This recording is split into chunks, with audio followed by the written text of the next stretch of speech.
Probleem. Tahaks sotsiaalmeedias jõuda noorema sihtrühmani, aga mõjuisikud küsivad ühe postituse eest ikka retsilt pappi. Küsimus. Kuidas saada TikTokis ise kuulsaks? Vastus. Hakka laivides jooma. Okei, see on veits labane. Peame ikka nats üle mõtlema. Siin on büroomaailma 5 lihtsat steppi, kuidas saada TikTokis kuulsaks. Büroomaailma reklaam!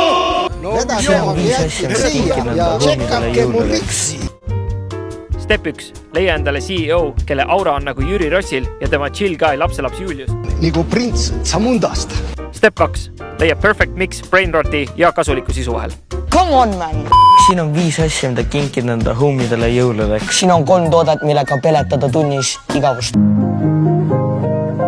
Step 3. Slay.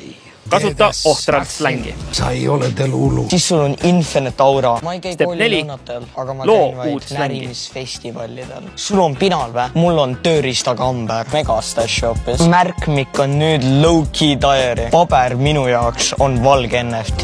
Step 5. Vasta kommentaaridele.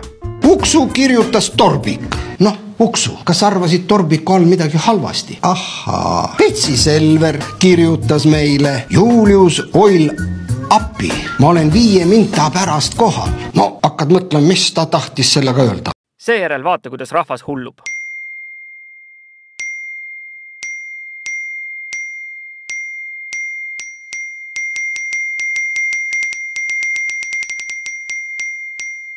Ja nii lihtsalt ongi võimalik saada 1,5 miljonit vaatamist, 70 000 meeldimist, 12 000 kommentaari, 37 000 jagamist ja 2500 jälgijat.